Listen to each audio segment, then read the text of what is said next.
think Mr. Adams is back. I have a, He is. He's right behind you. sorry. I have a motion that I need to make outside the presence of Mr. Copeland. All right, you can make it right now. Is he out? Let me know when you get down to the. Is Mr. Copeland out? No, he's upstairs. Okay, good. All right. Yeah, come on down. Don't come in the court. Come down and get your letter. All right.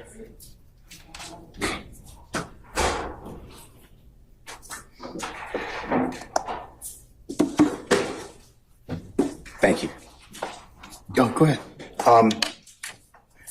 The way I understand my constitutional obligations, pursuant to the 6th and 14th Amendments of the United States Constitution, the corresponding sections of the Georgia Constitution, I'm required to make a full and complete statement to the court.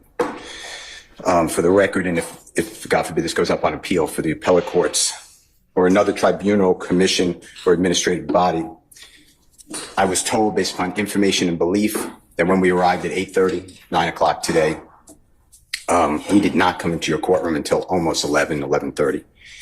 And what I found out just recently, this is not waived, is that supposedly in chambers, this honorable court reporter at times, honorable court at times, district attorney or district attorneys for the DA's office, as well as investigators, sheriff deputies, Mr. Copeland and his counsel met together.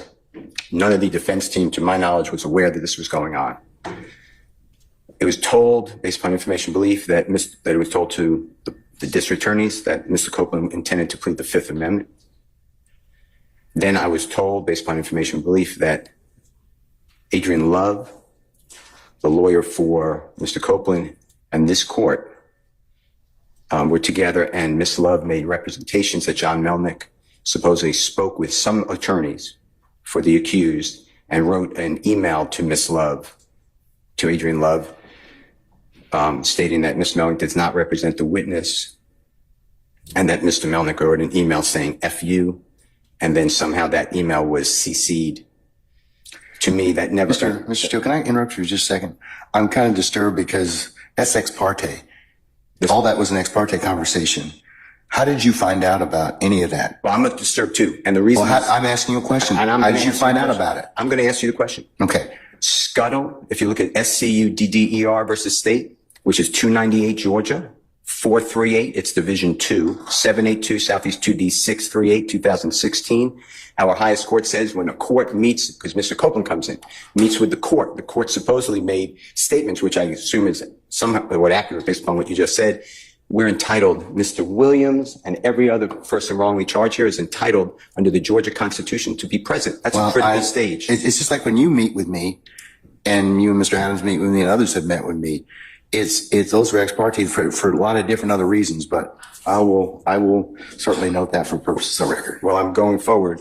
What I was told was that Mr. Copeland said, and you haven't answered my question yet. I'm not going to answer that question. You're not? No, I will not answer that question. Why will you not answer that question? Because I want to make sure that what I say is accurate. I'm not trying to get anybody else. I'm asking you, how did you get this information? I'm not telling the court. What I'm saying is based upon information. Okay, well, listen, if you don't tell me how you got this information, then you and I are going to have some problems. We can have this. I have problems right now. Okay, I know. Look, I don't want to know about your problems. Okay, at this point in time, all I'm asking you at this point in time is, how did you come upon this information? Look, if the case gets reviewed, the record's going to be available for our appellate court and for whatever reason. But it's disturbing that somehow you have surreptitiously gotten information in regards to the court's private ex parte conversations with a party. I mean, a witness who was sworn in Friday.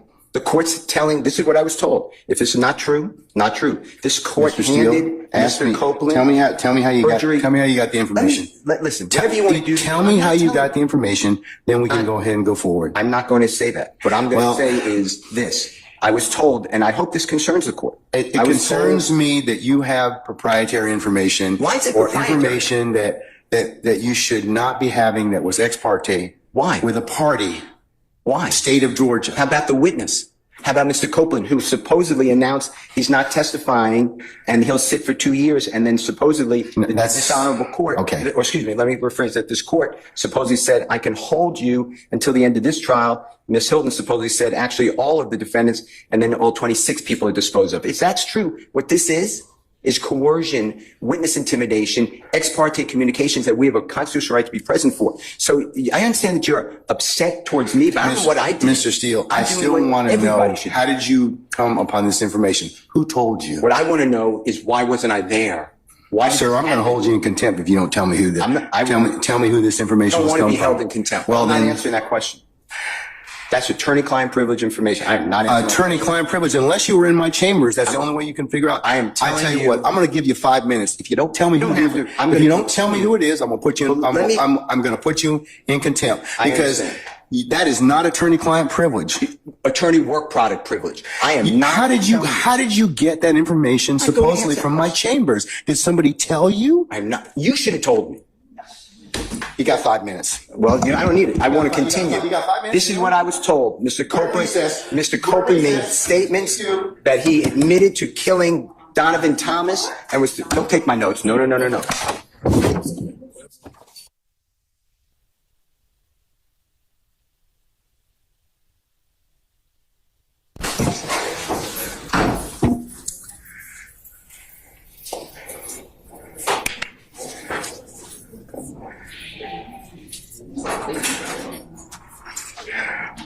All right. Do we have everybody with you? Sergeant Ingram? Yes, sir. Everybody's present. Okay, Mr. Steele, would you take the podium, please, sir?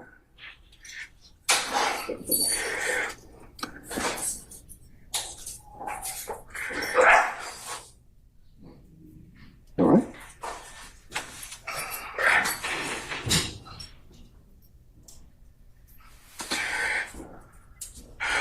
All right.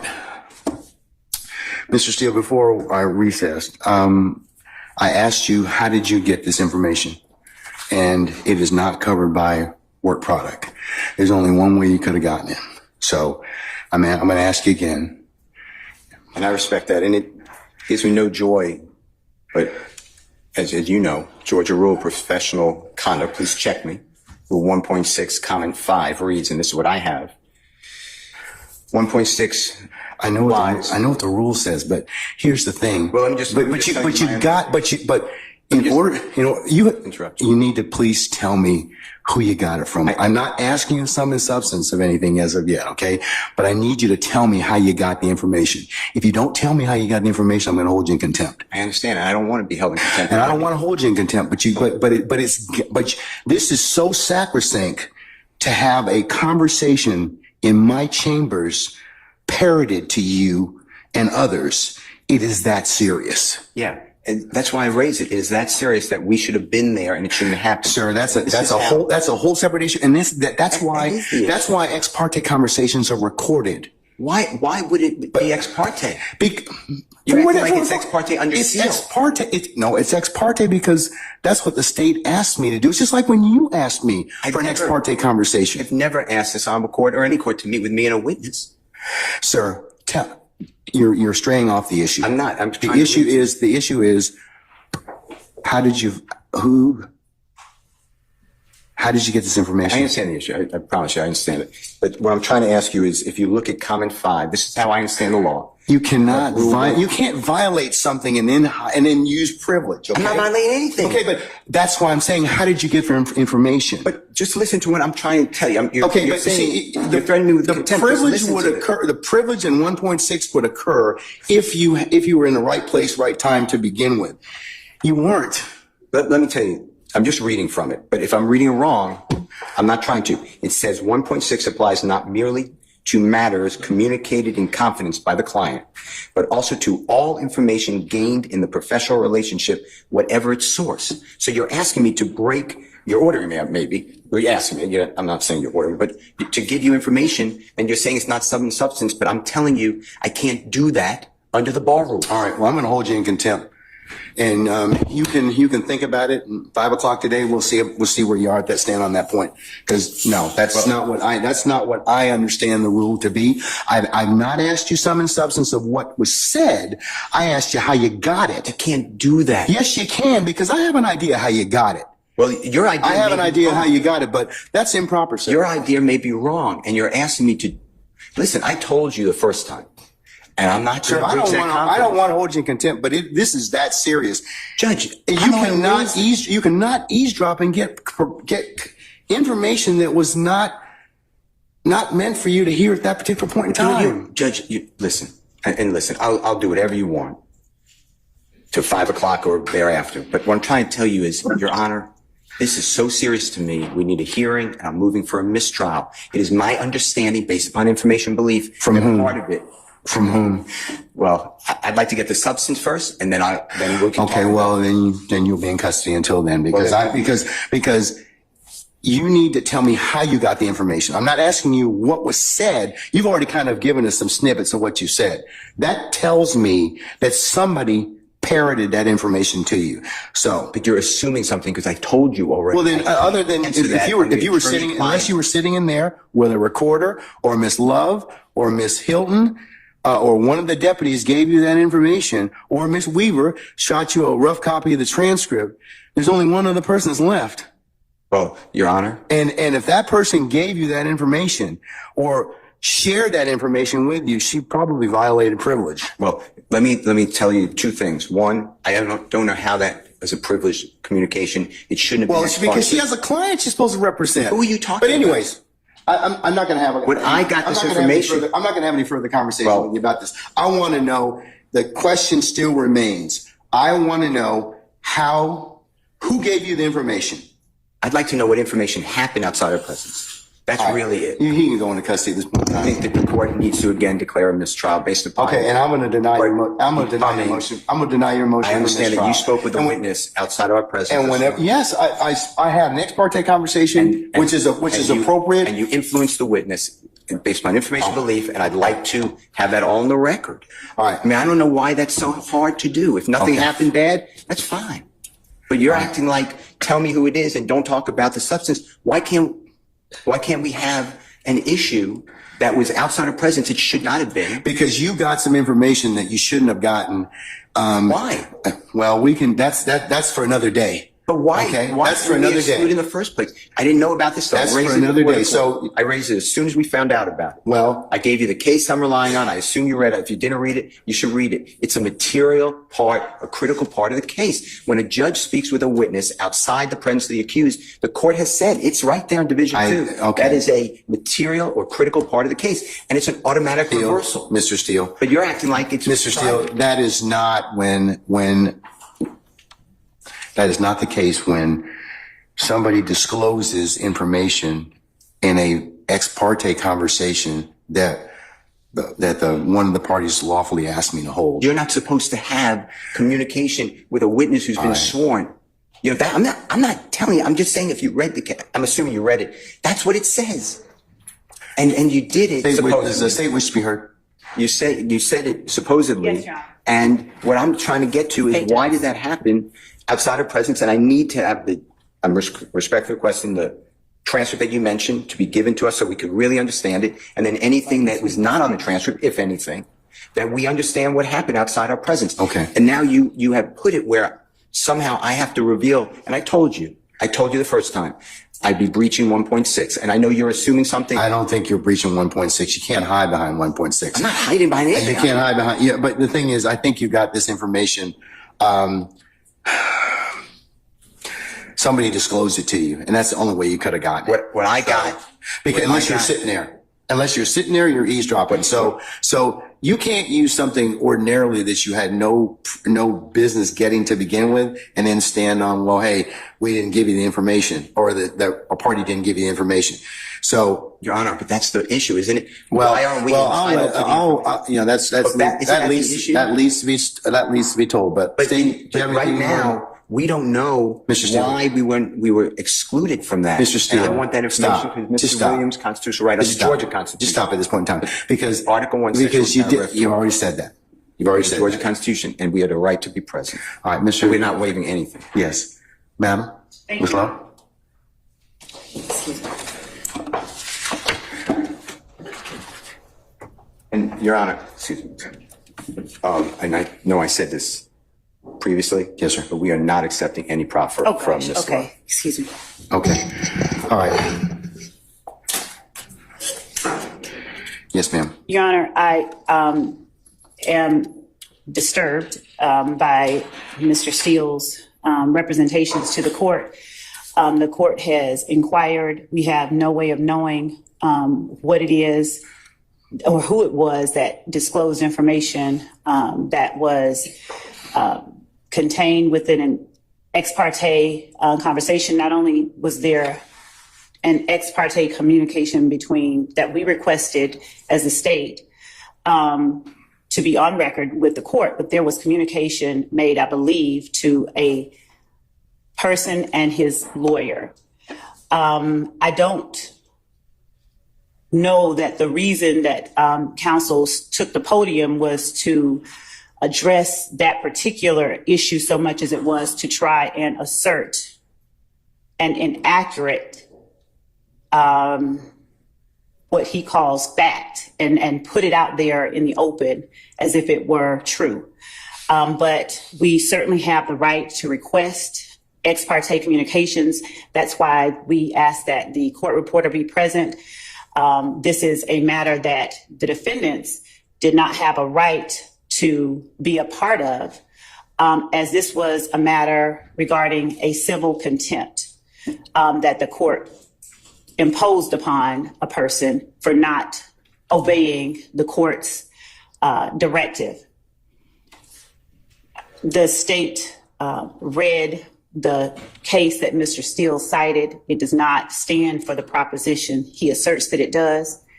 And regarding further legal support for our position, we would provide that to the court, but we are more concerned that information that is disclosed in an ex parte setting gets relayed to the parties who are not privy to that. The whole purpose of the ex parte request was so that that did not happen. And we expressed on the record our concerns and our reasons for concern regarding that. We believe that without more information about how that information got relayed to the defendants, we cannot make the kind of assertion I'd be inclined to make. So before making the next set of assertions, I would need to know how that information was made privy to them, to counsels for the defendant. We did not act inappropriately or outside of the rules of professional responsibility. And if need be, we will reach out to the state bar ourselves and ask what the appropriate remedy is for everything that has happened over the last 2 days, well, the last 2 work days, because we are extremely concerned. We have observed a number of actions on the parts of a number of people that I am not comfortable stating publicly at this time, but that would appear to call for being addressed in some other way. So as to Mr. Steele's request, I guess it was for a mistrial. I'm not even certain what all that was. I think it was probably more to make inaccurate assertions on the record public to whomever was within listening shot of his voice. And we would ask that the court strike everything that he said from the time he stood up and started talking after the court asked him where it was that he obtained the information that was made privy in counsel for this court. All right. And regarding Rule 1.6, Your Honor, we read 1.6 at the beginning there. 1.6 in no way shields Mr. Steele's answer that the court requested he give. Rule 1.6 has to do with attorney-client privilege, and that is information that Mr. Steele obtained from his client regarding whatever matters. I don't know if the information was leaked to his client from someone who was in chambers, or if the information was leaked directly to Mr. Steele. In either event, it is concerning and in no way falls under the protections of Rule 1.6. If the court would allow me a moment. All right.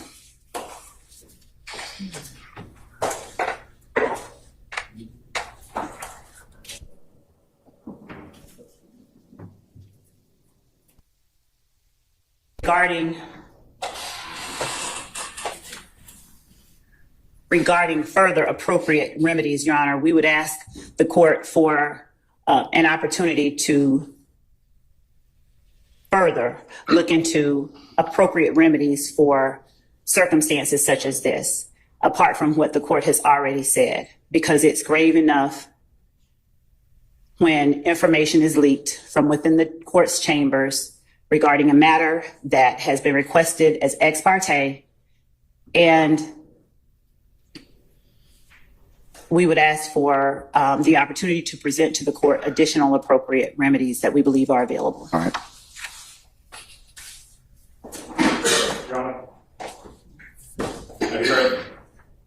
Sure. And Your Honor, also, unless it's Mr. Adams representing Mr. Steele in the capacity as someone who has been held in contempt, Mr. Steele just argued whatever it is that they are trying to argue based on information we believe illegally obtained from the court's chambers. I represent Mr. Williams, and my statements are in regards to my representation of Mr. Williams. All right. He has two attorneys. Okay, yeah, he does, but The court, now having found Mr. Steele in contempt, if the court continues in that position, that leaves Mr. Williams represented, at least at this juncture, by myself.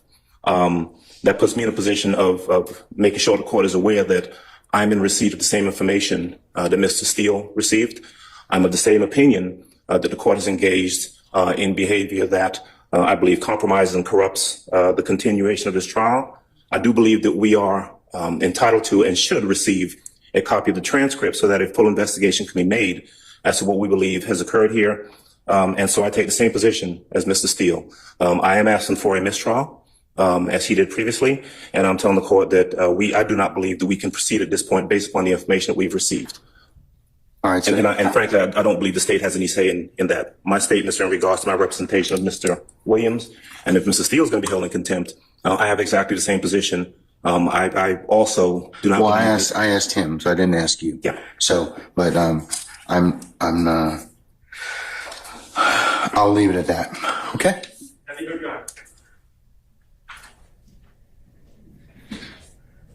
What is it, Mr. Sharp?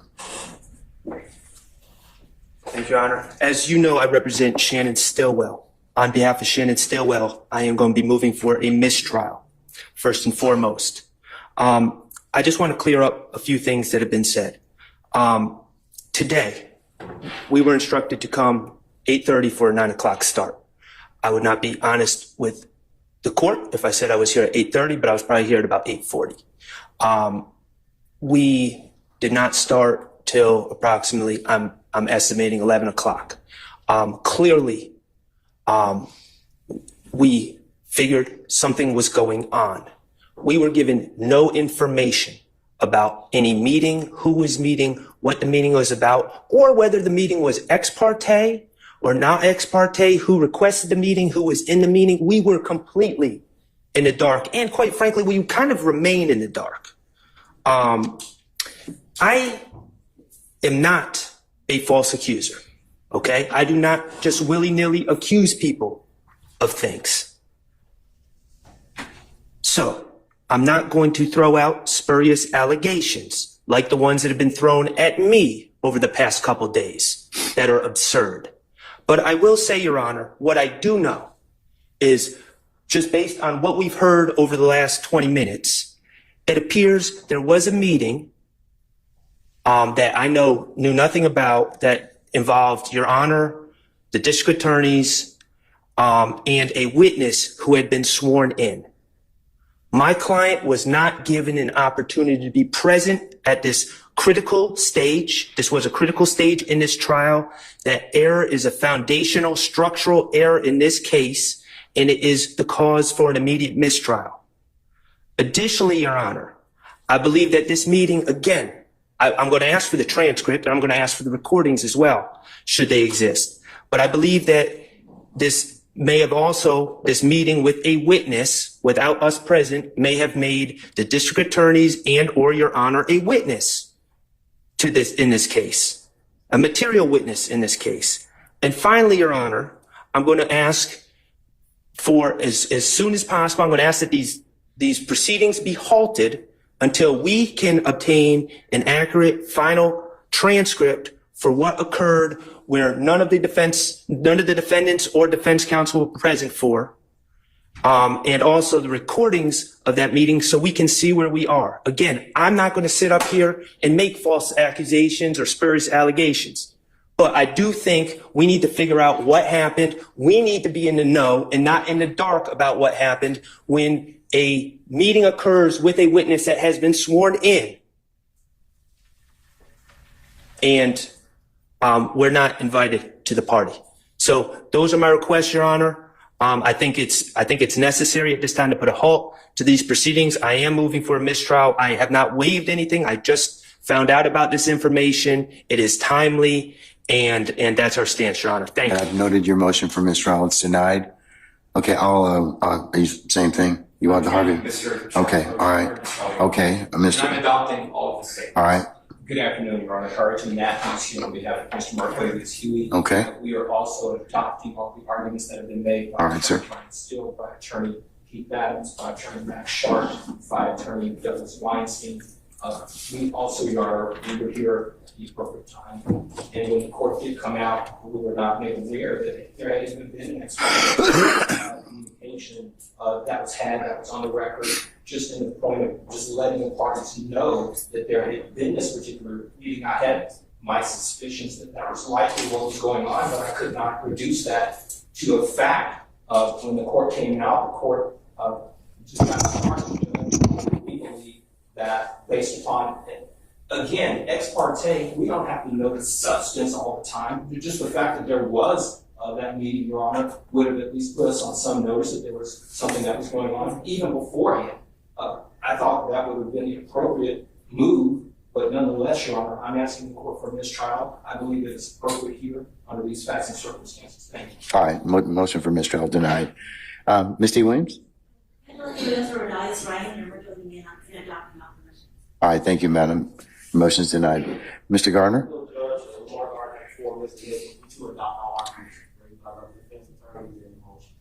Okay, so noted. All right.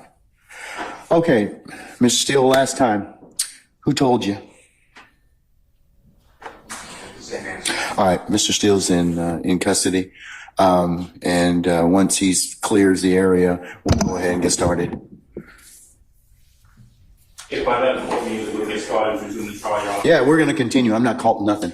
I'm not going to participate in the trial without the Steele and without You don't have that luxury at this point in time, sir. You don't. You don't.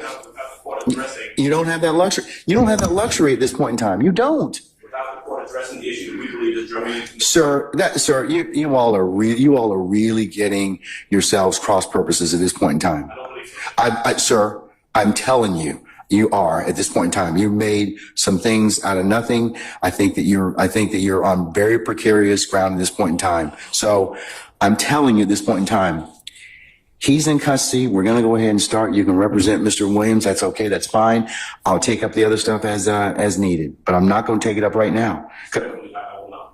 Say again? Respectfully, I will not. I cannot. Sir, you have to.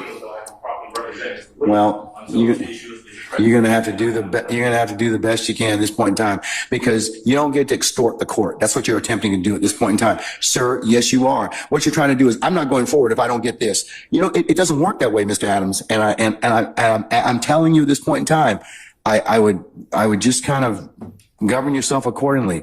Sir, I'm telling you, as the court, under these particular circumstances, everything will come out as it should. I don't think, sir, I don't have enough information at this point in time to address it. I don't. But I'm telling you at this point in time, there is nothing that was given, said, whatever, this morning. If there's any accuracy to some of the information that we are. But sir, I don't even know. Your co-counsel won't even tell me who said whatever. Okay, okay, and the challenge I'm having in this particular circumstance is that is such a violation of the sacrosanctness of the court's chambers and an ex parte conversation. You're just glossing over that. You're glossing over that in its entirety. No, Mr. Williams' rights. it's not, sir. Sir, that's not what that's not what happened. That's not what happened. That's not what happened. That's not what happened. I'm just telling you, that's not what happened. Judge, respectfully, we are not obligated to simply accept that there's been no violation. We believe that there has been, and the only Okay, well then no, we're not doing that at this point in time. So you'll have a choice to make. All right, take Mr. Steele into custody, please.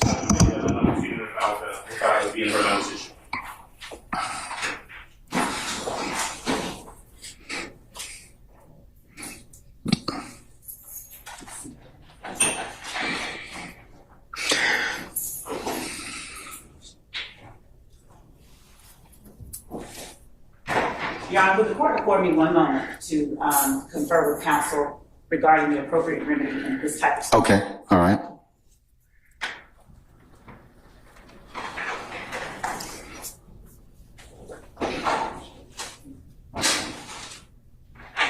May I say one thing, Your Honor? Yes, sir, you certainly may.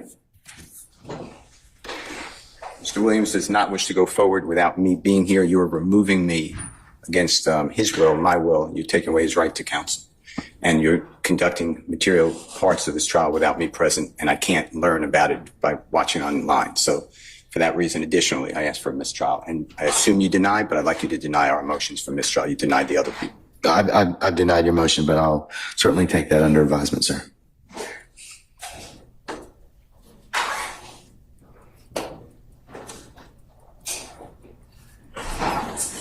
We're going to be in recess for the next 5 minutes.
Is Mr. Adams in the hallway over there?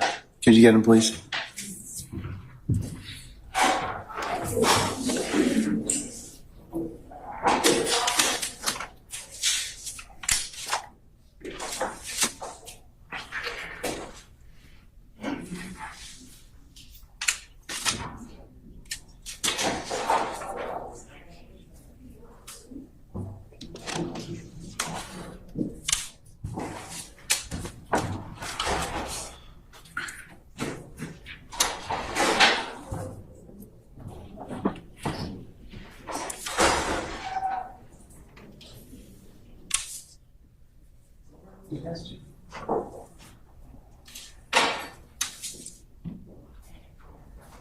He's refusing to come in. He's refusing to come in.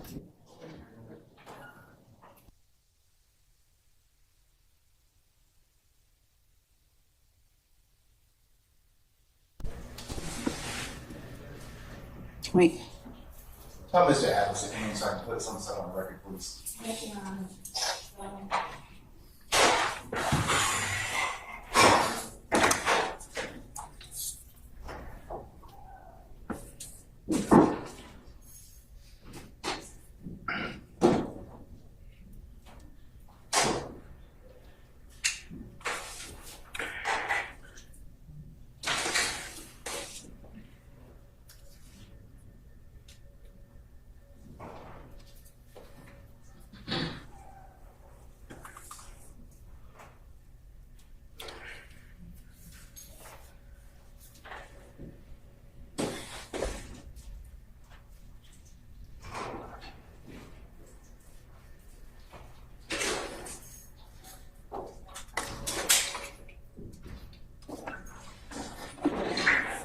Your Honor, Mr. Adams is present.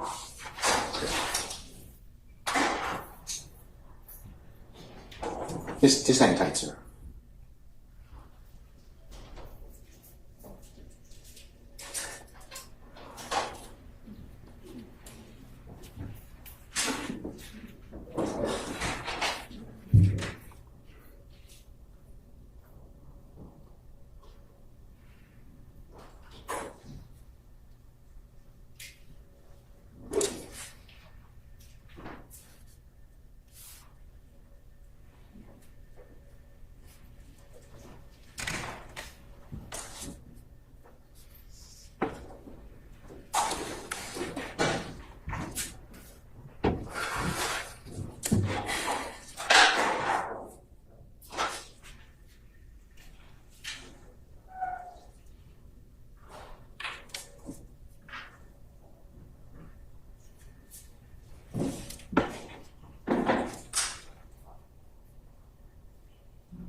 All right. Mr. Adams, let me address your first refusal to go forward. We've had plenty of circumstances in this trial where you have been lead counsel and you have done more than a yeoman's job of representing Mr. Williams. And I don't doubt that that won't continue. So you don't get to have your entire defense team here. You certainly get competent counsel, which the court finds that you are in this particular circumstance. And an appellate court will review my decision for abuse of discretion. So I'm going to direct that that you continue to represent Mr. Williams. You can consult with Mr. Steele. Any breaks or anything such as that, I'll allow you to do that and continue to do that. But, Mr. Steele put himself in this particular position in terms of all these. I'm not asking him for any other, or you for any other information that might be privileged or any other conversations, but I need to know who told you, because that then drives other things the court needs to probably do. So he's the reason as to why we're here in this particular circumstance. So if you or he or want to disclose to me who told you that, I'll be more than happy to reconsider. I know Mr. Steele will not. I also will not.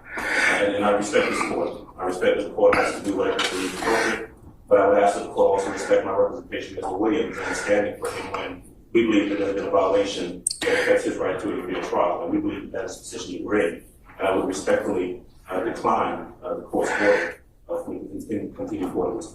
Your Honor, may I Sure. address the court? Thank you. Your Honor, there are two things at issue here, and one of them, Your Honor, is that Can I ask of the court how it is that the state has any position in this particular conversation between the court and myself? Before we recessed, Ms. Love said that she was going to research this ethical issue because it is an ethical one. So just much like you could add to it, I'm asking the state if they wish to add to that as well, sir. Okay? Thank you, Your Honor. Your Honor, we believe that there are two matters at issue here. One, obviously, is Mr. Williams' right to counsel of his choice during the trial of the case. We believe that the court has the discretion to fashion any remedy, any punitive remedy for contempt that it chooses. We would ask that the court fashion a punishment for the contempt that affords Mr. Williams the right during these proceedings while court is in session to both counsel for both of his counsels. For Mr. Steele to be present in the courtroom, he can still be held in contempt.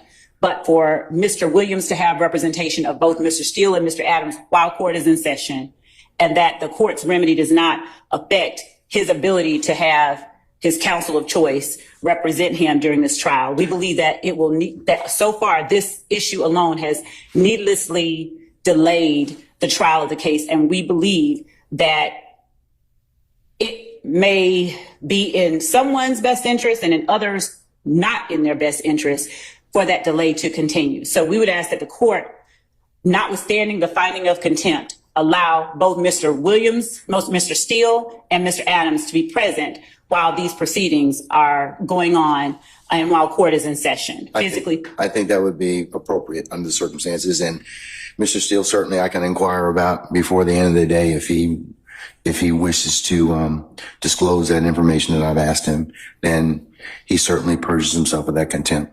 So yes, that's fine. We'll go ahead and do that. And the second thing that I wanted to put on the record is that there was no substantive communication with any witness in this case outside the presence of any counsel for the defendants or any defendants in this courtroom. The matter, Your Honor, if I may finish, the matter that the state requested an ex parte audience with the court regarding was a matter to which no one to my right was a party. It was a civil contempt matter, and the parties towards that civil contempt, the state, which moved the court to compel someone to do a thing, the court compelled, and the state said, Your Honor, we're asking if the court, if they don't comply, that the court hold that person in contempt. That was a civil contempt matter. Nothing substantive was discussed. Everything was recorded, and the representations made, at least by persons who were present to the state, is that when questioned or queried about it, is that that person was told or asked whether things occurred, and that person relayed that no substantive communication took place during that meeting. So that is the second matter. And first and foremost, we just ask that the court, again, allow both counsels for Mr. Williams to be present when court is in session so that we don't delay these proceedings further. All right. That's fair enough. Thank you. Okay. Your Honor, Mr. Sharp? the ability for the state to paint themselves as the victim constantly in these matters is unbelievable. We are the aggrieved party. Sir, we can't hear you. My client, Shannon Stillwell, and these other young men sitting here as defendants are the aggrieved parties. We were not present. I would like to reiterate. But here's the problem. Here's the Your Honor, can I just- Mr. Sharp. Here's the challenge. You got the information in a way that was not lawful to begin with, sir. That doesn't alleviate the information or make it less valid or invalid. So because we record these conversations so that they can be reviewed later. We didn't have any conversations that were not recorded. And if you heard of other conversations that were made, I don't know how you would have gotten them otherwise, because somebody had to tell you. Okay, well, all that's... And like I said, if and when the case gets reviewed, an appellate court will make those decisions. But at this point... My client is the aggrieved party. He was not present. If that violated his Sixth Amendment right to be present... Okay, and that's your argument. Sir, that's your argument. That's your argument? One other thing, Your Honor. That's your argument. All I'm asking for is some sunlight.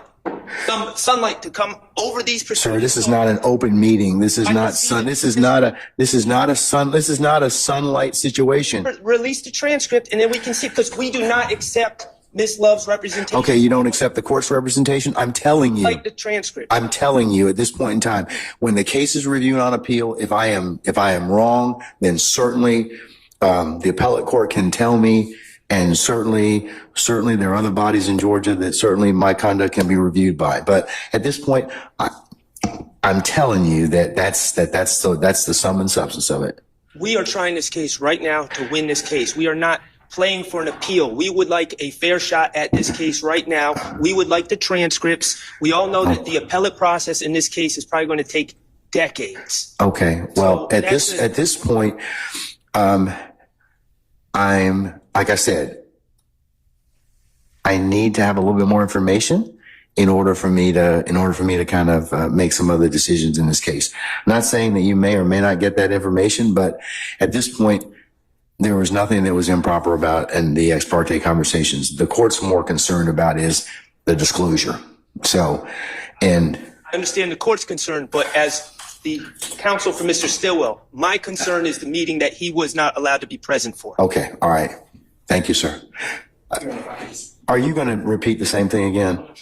Oh, let's try not to because the Harvey rules in effect. I understand everyone's opinion at this point in time. And Judge, the only thing I want to say, and to not be repetitive, but on Friday, Your Honor, this particular witness, he came in, he pled the fifth, his lawyer was present, his lawyer stated to Your Honor that he had spoken to his witness, his client, and he stated that the witness indicated that on Monday, he will also be saying that he will plead the fifth.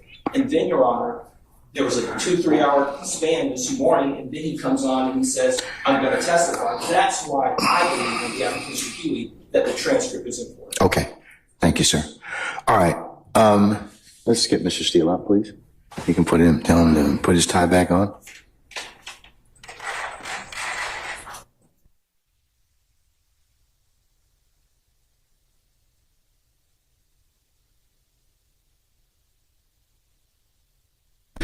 And then we'll go ahead and get started at that point in time, okay?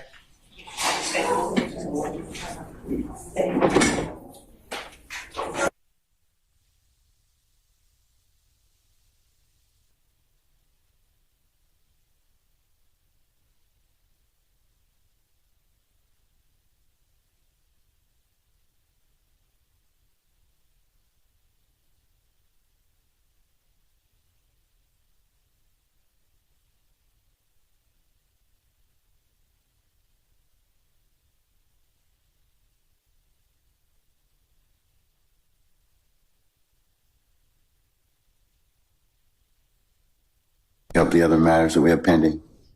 Yes, Your Honor. All right, summon our jurors, please.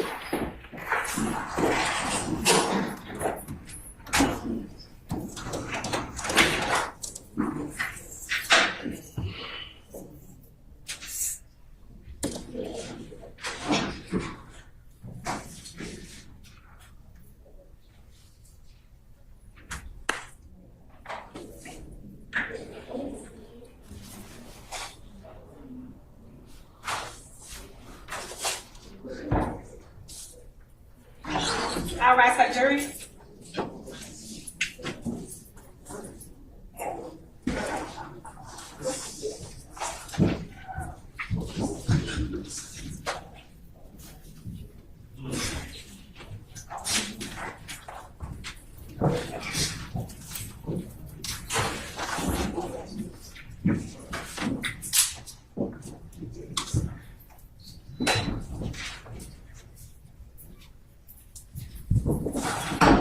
Our jurors are present in count for. All right, ladies and gentlemen, please be seated.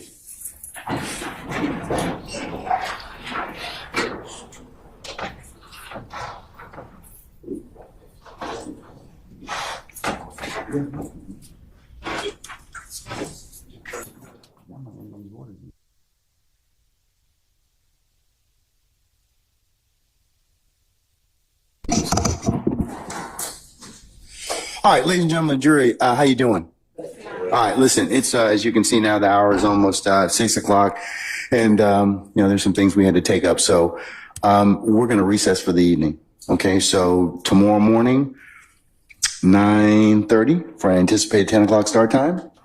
All right, any ministerial inquiry of me? Okay.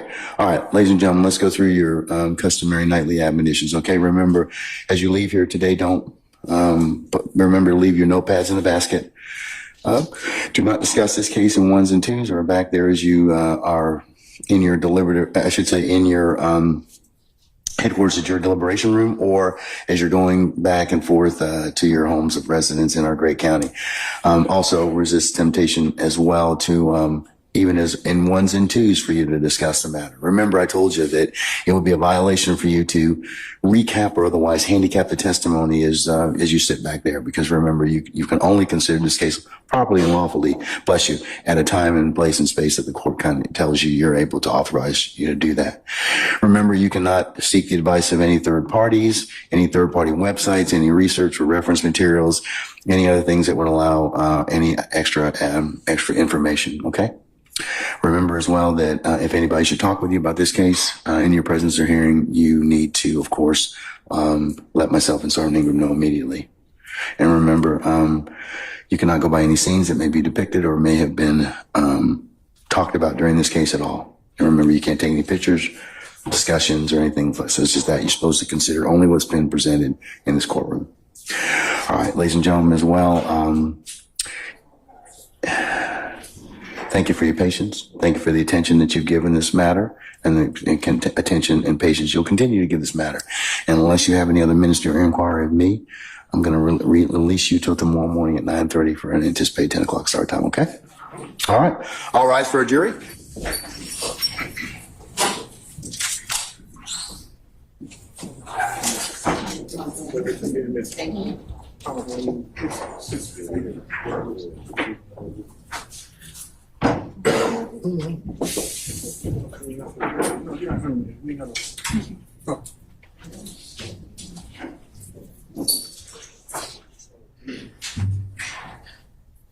Who's speaking?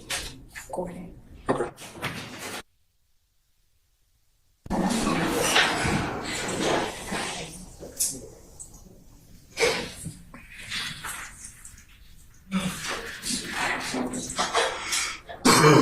Excuse me.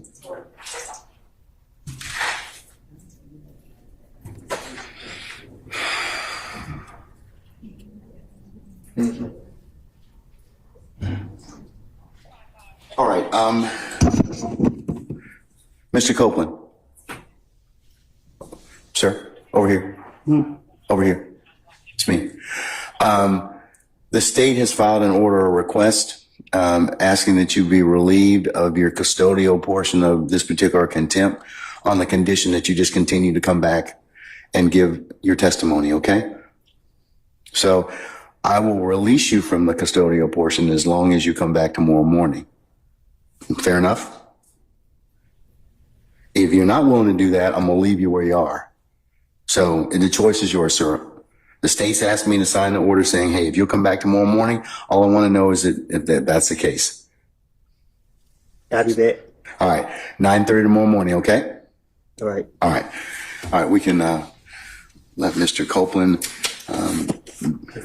be released and processed. Do you have permission for the signal speakers to call their application? Say again? We can option speakers. Yes. I'm weak, man. Y'all can speak to me when I get out. Drop your ID. Y'all dead, don't worry. You go like this. Right. You can see me. All right.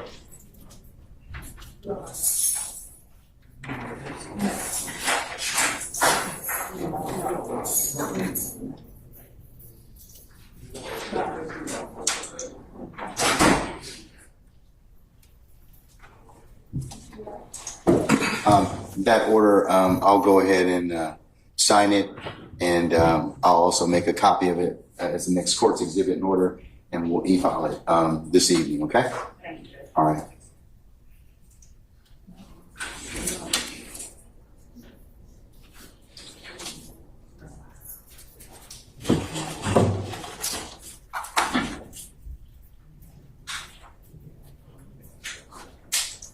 Okay, Mr. Steele, are you willing to tell me at this point in time who it is that disclosed this information to you?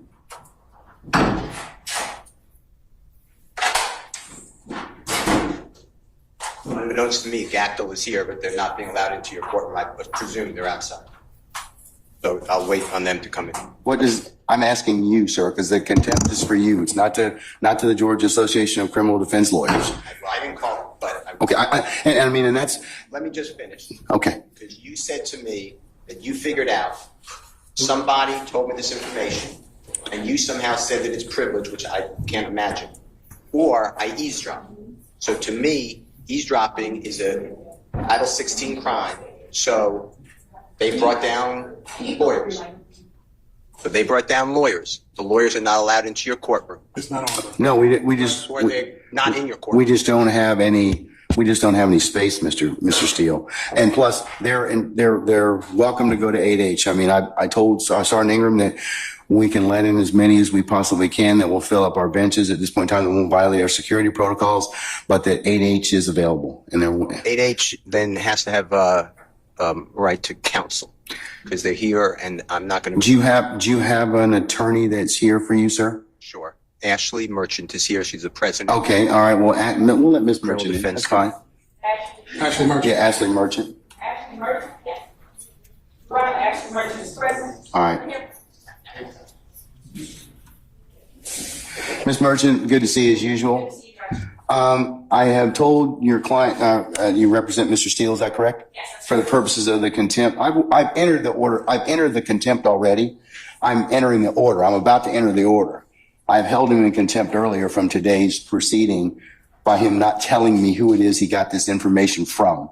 I'm not asking him for any of the sum and substance of the communication. He's been disclosing that, however, and that's why I kind of want to know who told him that. So if he tells me who it is that disclosed that to him, he will be able to purge himself of that contempt, and he's done. That's the only thing I'm asking for at this point in time. If not, then as you well know, as a criminal contempt, there's no supersedeas bond, there's no appeal, and I'm going to put him in custody for this evening. And if he wishes to, which he can still purge if tonight Keith Adams emails me or you email me and tell me, well, it was X. So I'm going to give him as much flexibility to purge himself of this contempt. Only thing I want is, because of the way this information was disclosed, it is troubling to the court, and since it was a ex parte communication. We won't get into the merits of everything else that Mr. Steele has proffered and everything else, but that's the only thing I'm trying to do at this point in time. So I've asked your client for the last time if he would tell me who it is that disclosed that information. Judge, can you come up to the microphone? Sorry. Please. Who would you like this? Microphone, it'll pick up, madam. Thank you so much. Just for the record, Ashley Merchant.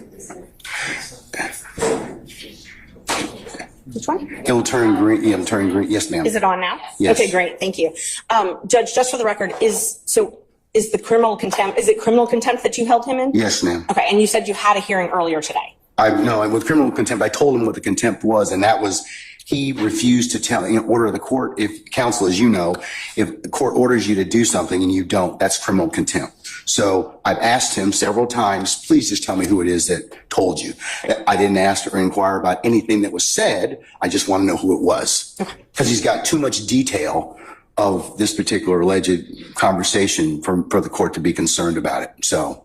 And Judge, since it is a criminal contempt, he is entitled to due process. He's entitled to a hearing, entitled to an actual show cause, entitled to the allegations actually written, entitled to a witness list. We're entitled to present our own witness list. Well, no, criminal contempt is different. It is on the spot. So he's gotten the due process he's going to get. That's on the spot. I told him. Plus, he's had all day to tell me who it is that is it. So a little different, Ms. Merchant. I'm going to disagree with you, but well, and okay. Judge, just for the record, it's that's direct. So what you're holding him in is in direct criminal contempt. Yes. The issue with the direct criminal contempt is whether or not to actually hold a hearing now, whether or not it needs to be held immediately. And the problem is, if you hold him in direct criminal contempt, as you're saying that you did, you are a witness to that proceeding. And so it has to be referred to another judge. Doesn't require recusal. You actually have to sua sponte send it to another judge because you're a witness to the proceeding. Show me the case law that says that, Ms. Yes, Merchant. it is Henry McClarty. It's 152 Georgia App 399. And it says that is one of the cases. Also, two other cases, Henry Adams, 215 Georgia App 372. Well, 1 second. Give me the name of the first case again. Henry what? Do you want just the number, Judge? Yeah, I would. Thank you. 215 215 Georgia App Georgia App. 372. Okay. Also 215 Georgia App 349. Okay. That's Adams and Hasty. All right. Let me take a look at those.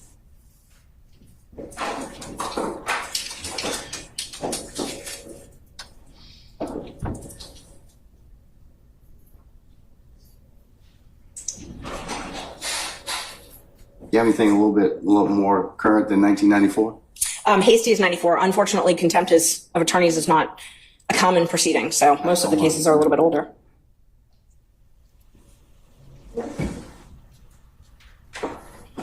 But I do have other cases.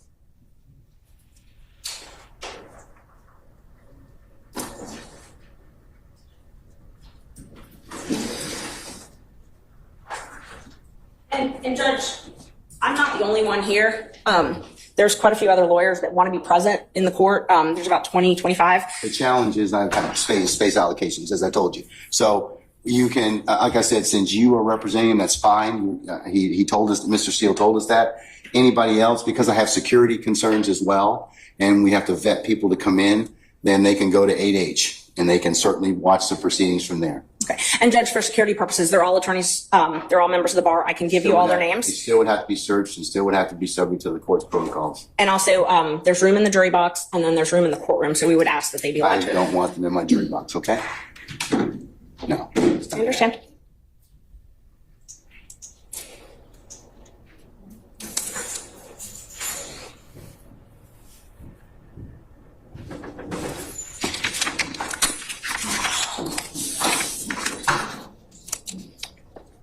May one additional attorney come in, then Alex Susser. And we're here on behalf of Gactel for our strike force. He is the chair of the strike force. I'm the president of the Georgia Association of Criminal Defense Lawyers and also a member of the strike force. So can he come in as another attorney co-counsel? Yeah, certainly may, sure. Great. Alex Susser. Alex Susser. Thank you, Judge. Henry Adams, it has two issues. One is the motion for disqualification. Okay. And that's, and I think the judge went ahead and did some other things that caused there to be that issue presented. So I don't think, Adam, I'm going to take a look at the other case. That was Henry Adams. That was 215 Georgia 372. I'm going to Yes. look at the other case just a second. And there's several others when you're ready.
Yes. It may be one I have too.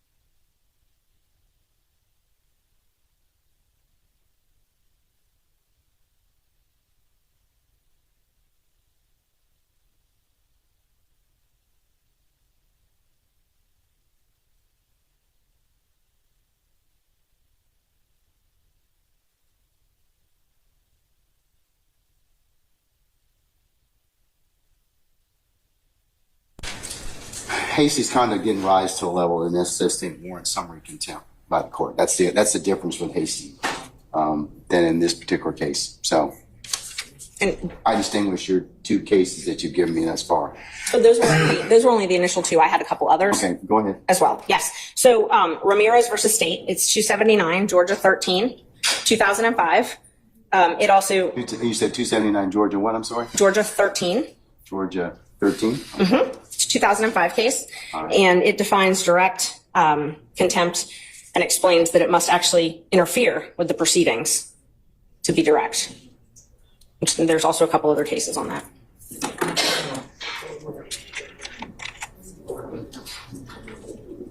See, but you all are covering under, let me see.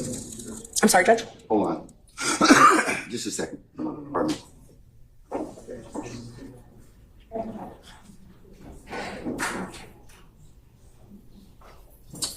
Let's see.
The contempt is directed. Trial court has the power, after confording the contemptor to opportunity to speak in his own behalf, announce punishment summarily and without further notice or hearing. I already did that, Mr. Steele. He's already told me. I already gave him the opportunity to do that. So we had that conversation this morning already. So And Judge, so there's a couple different issues. First, the question is whether or not you need to have that hearing now. I know you're saying that you had the hearing earlier, but regardless, he was entitled to have an attorney at that point, and he didn't have one. So the question is initially whether or not you even need to hear this now. And some of the cases I've cited, along with some others, say that a summary proceeding is not necessary in a case like this. And the best evidence of that is the trial has continued. It has not stopped this trial. So for you to hold a summary hearing of direct contempt, the court has to be able to state how this interferes with your ability to administer justice in this case. I can tell you, because it is a violation of the sacrosanct nature of the court's ability to hold ex parte conversations without those being broadcast to other people, and as to how that information was disclosed. That's a real problem. That's why it's of such an issue for the court at this point in time. Judge, and Mr. Steele has a right to make a motion like this. If there were He does. I'm not saying anything, but but he's kind of put himself in a particular position he's in.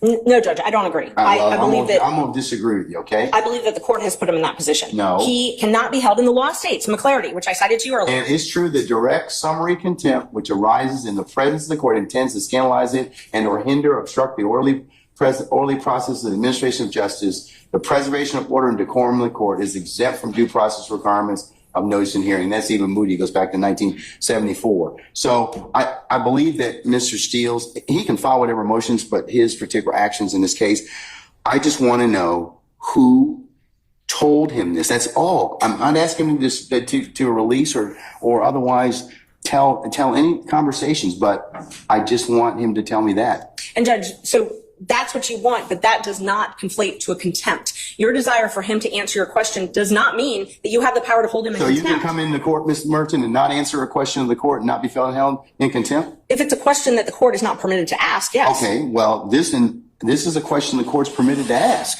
And it's our position, if we had a hearing, we could explain to the court why he is not required. First of all, the court accused him of eavesdropping. That is a crime. He has a Fifth Amendment privilege against answering those questions. Rule 1.6 protects all confidential information that is gained not from your client, but in representation of your client. He has the ability to protect that information. But we don't even need to get there, because he can't be held in contempt, and you can't threaten him with contempt for presenting a motion in good faith. He presented a motion in good faith that he believed there were ex parte communications. You are a witness to that, because it's my understanding that you were part of those ex parte communications. They can't be ex parte if you aren't part of them, by nature. Okay. Well, You have to be involved. Therefore, you have to be a witness. So you are a witness. You cannot also. But you got the information. But here's the thing: you got the information allegedly from an improper methodology. I'm not saying that he eavesdropped. Okay, I said that one of the things is it's either one of two ways. He either eavesdropped, which I don't believe he did at all. I don't believe that for a minute. But I do believe that somebody did tell him what was the sum and substance of the court's conversations, and that would not be permissible. Judge, let's just back up for a second. He makes a motion because he has reason to believe that there were ex parte communications made. The court has a duty, if there are ex parte communications made, to alert counsel. He shouldn't have had to learn it from wherever he learned it. I think that he caused that particular circumstance. I think that he had a conversation with somebody and he got some information that he shouldn't have had to begin with. So, Ms. Merchant, I'm of the opinion I'm going to stand on my ruling at this point in time. I'm going to hold him in contempt. So at this point in time, is there anything else you want to tell me? Yes, Judge. There's quite a few other things. So first of all, we would ask for you to be recused from this case because you are a witness necessarily. It cannot be an ex parte proceeding without you being a witness to this. So you are a witness to this proceeding. Therefore, yes, to the contempt. You are a witness to the contempt. So you have now, and if it's criminal, which is what you're saying it is, Mr. Steele is entitled to all the same due process rights that Mr. Williams and every other defendant in this courtroom is entitled to. He's entitled to those. One of those is to have a fair and neutral judge decide his case. One of those is to have a judge who is not also a witness in the proceeding deciding whether or not he's in contempt. This needs to be heard by a different judge.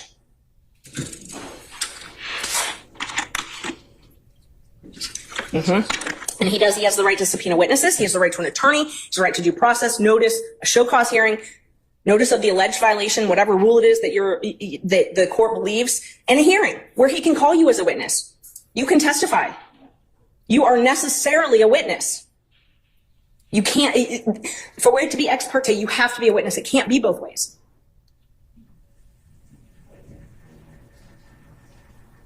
I'll let an appellate court decide that. So, anything else? No, we'll file a notice of appeal. Okay. And we need to have the order reduced in writing as well. I'm going to do that right now.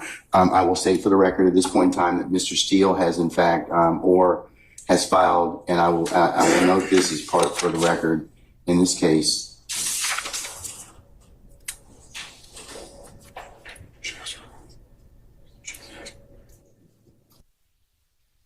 He has filed a motion to set aside the contempt. He's filed a motion for a superseded bond, and he's filed a notice of appeal, all of which I will include for the next court's exhibit in order. But I'm reducing the contempt to writing. And I mentioned earlier, he can purge himself of the contempt just by telling me who it was, and he can do that this evening. He can do it right now. He can do it at any point in time. If not, I'll revisit the circumstance on Friday. And Judge, we would ask that you grant the bond. At this point, grant him a bond on that issue. You don't get a superseded bond on a criminal contempt, though. You can grant him a bond. No, you don't get one on that one. The civil is the one that you can hold him until he complies with the order. And I'm sorry, I think in Just the case law on that is in Ray Hughes. Hold on. Right.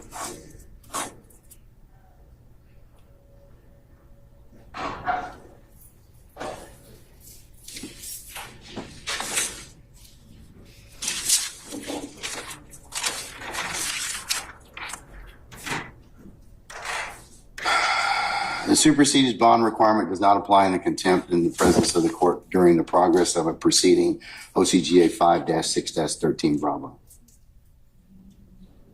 So you don't get a supersedious on that, on a criminal contempt, respectfully. So Judge, just to clarify, it's your ruling that this is a criminal contempt that Mr. Steele has committed, not a civil indirect contempt. That's correct. But Judge, that's the reason I'm asking is because the N. Ray Hughes case, which is a 2009 Court of Appeals case, 268, Georgia Appeal 66, lays out the distinction, as does the Ramirez case. There's a case that, in fact, I'll do you one better, sir. In fact, there is a recent pronouncement out of our appellate courts. Well, Judge, I think I'm addressing a slightly different point of It law. is. Hold on. Hold on, sir. 1 second.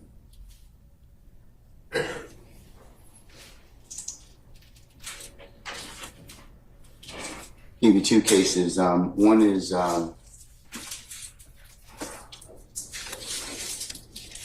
it's Untema. It's a UNTEMA versus Smith, and that's 371 Georgia Appeals 19.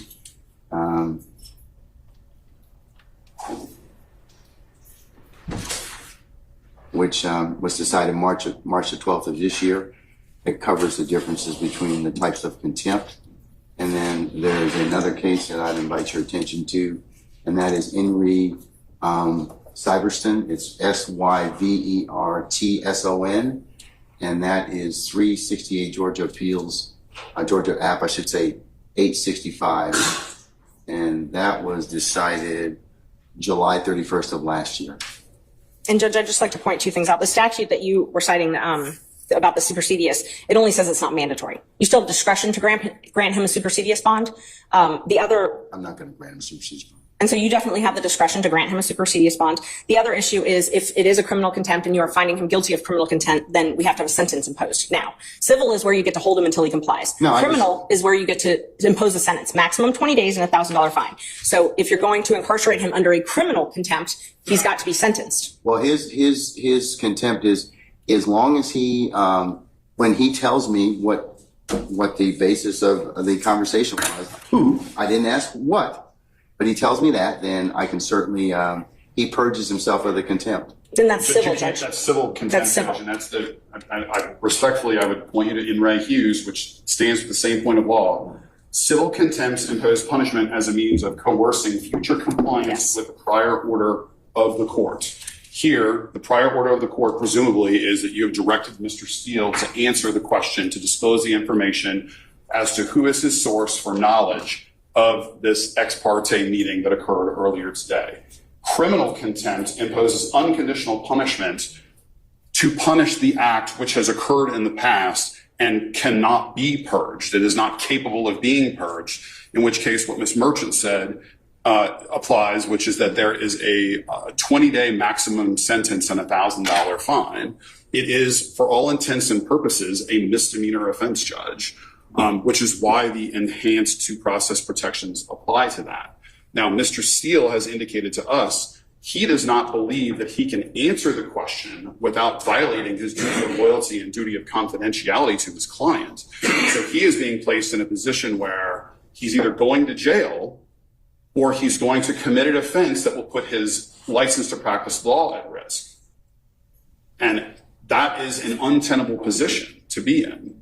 And Mr. Steele is a zealous advocate for his client, and he is simply trying to protect that duty of loyalty and duty of confidentiality, because if he answers your question, it is very reasonable to assume and likely that he will be facing a bar complaint that could result in a suspension or in the loss of his license.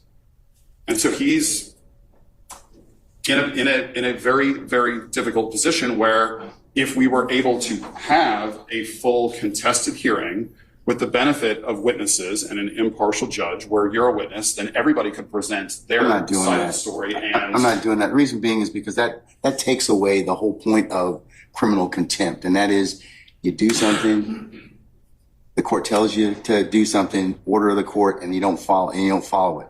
I didn't ask him to do anything illegal, immoral, unethical. I just asked him to tell me. I know what the privilege is. The privilege is the conversation. I didn't ask him about that. I wanted to ask him about who, the person. Okay, I'm sorry. Mr. Steele has indicated to us that he does not believe he can answer that question without also violating the privilege. Okay. And Judge, that's why we're trying to figure out if it's criminal versus civil. So the issue is you're picking and choosing. You're saying, well, you get the bad side of criminal and no bond, but I really am actually trying to punish you civilly, which is when you hold someone until they comply. Okay, let me think about it just a second, okay? I'm going to take 5 minutes out. I'm going to think about it. Thank you. Okay? All right. So we'll be in recess about 5 minutes.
Yeah, bye.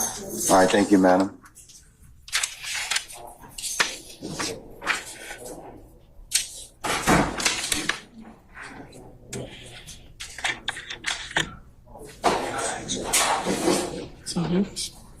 Yeah, yeah.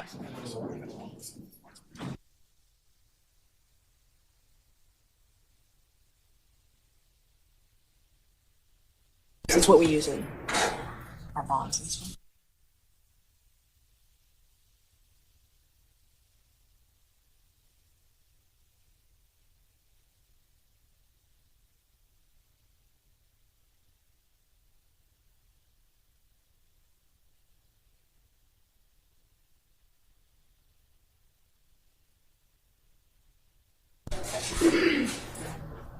Sergeant Brown, is everybody present? Needs to be present? All right, thank you for your patience, councils. The court's had an opportunity to reflect, and Mr. Steele, if I could ask you to take the podium, please, as well. Now stand next to your attorneys.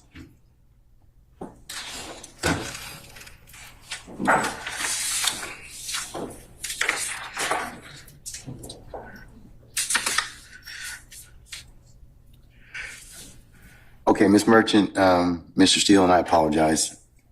Mr. Susar, Judge. One more time? Susar. What, spell your last name for us? Susor. Sierra, Uniform, Sierra, Oscar. You're a good man. Good man. Okay, all right. Okay. All right. Thank you, sir. Okay, Mr. Susar as well. All right, councils, I've made a clarification to the order of contempt. Mr. Steele, I am going to hold you still hold you in summary criminal contempt pursuant to OCGA 15-1-3, subpart 3, for your failure to comply with my earlier order today. I'm going to order that you be taken into custody, incarcerated at the Fulton County Jail for no more than 20 days for this contempt. Those 20 days consisting of every weekend for the next 10 weekends. And you'll be reporting to 901 Wright Street Northwest, Atlanta, Georgia, 30318 at 7 p.m. on Fridays. You'll be released on 7 p.m. on Sundays. And it's to commence this Friday, June the 14th at 7 p.m. and not to end until Sunday, August the 18th at 2024, 7 p.m., subject to further order of this court. And that will be entered and e-filed, and you may take whatever steps you and your counsel deem appropriate after that. Okay? Can I ask a question? Sure. I'm going to file a notice of appeal, but for whatever reason that doesn't take, and you don't give a bond, then I'd ask that I can be with Mr. Williams and we work on our case all weekend, for all those weekends. Otherwise, I can't prepare. I speak with Mr. Williams all the time. That's up to you. And sir, I will, if that comes to pass, you have my support. I will talk with our sheriff and we may be able to make that work. Okay. If that should occur. Okay. All right. Okay. All right.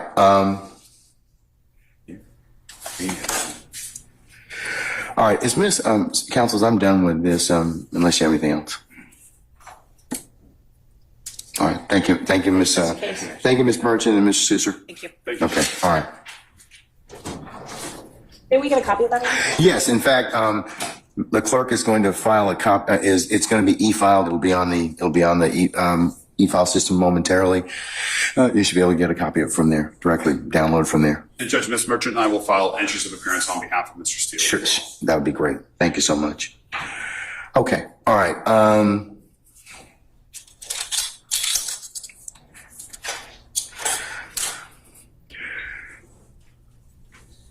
All right. State, is there anything else that we need to, or any defendants, is there anything else we need to take up before tomorrow morning?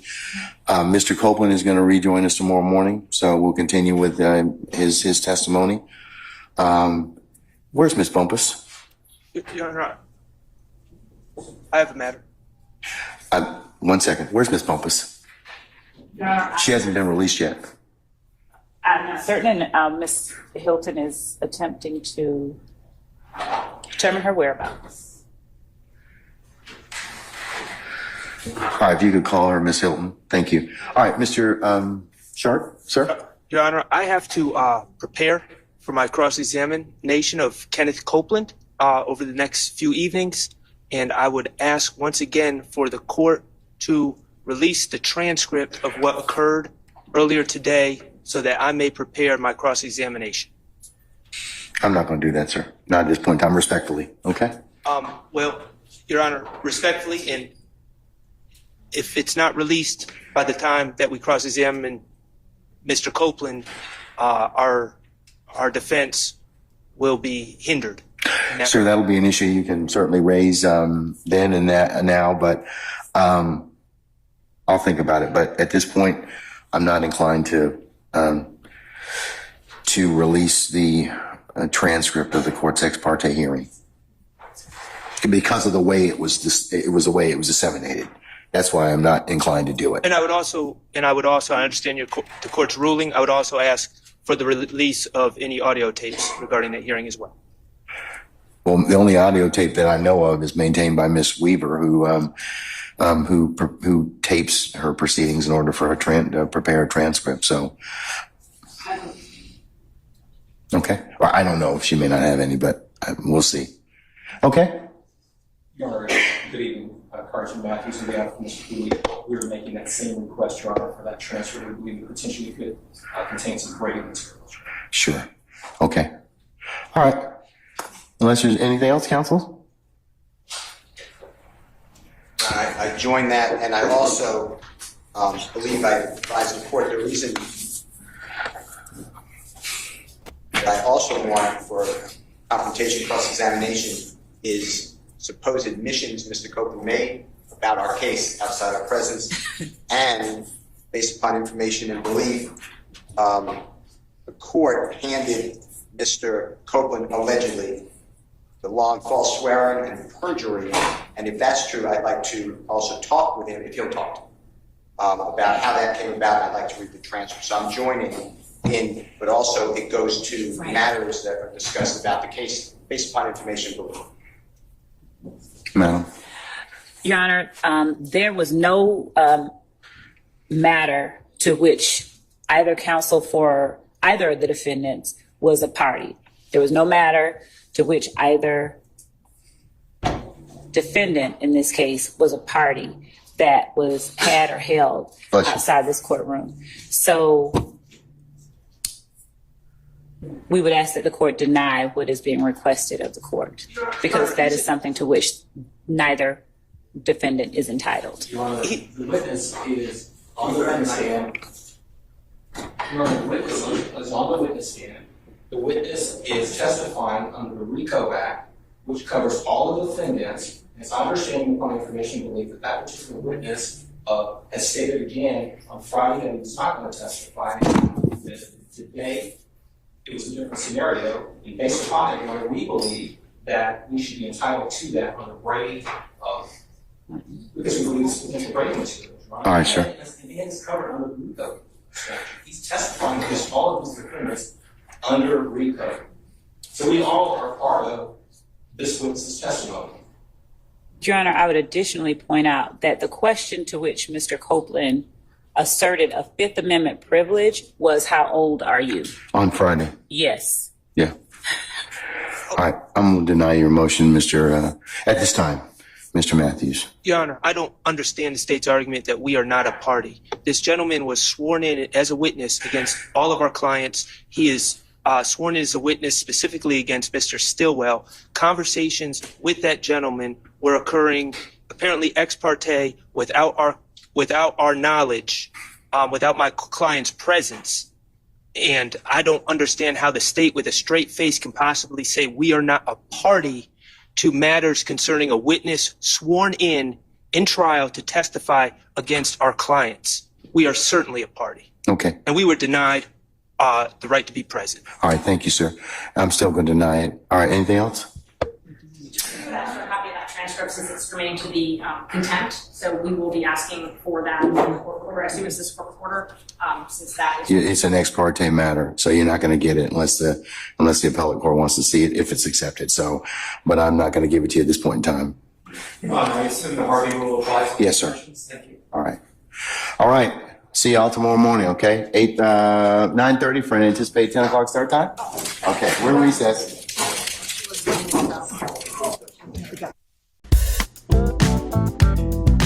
Hit that life for deal with Christian.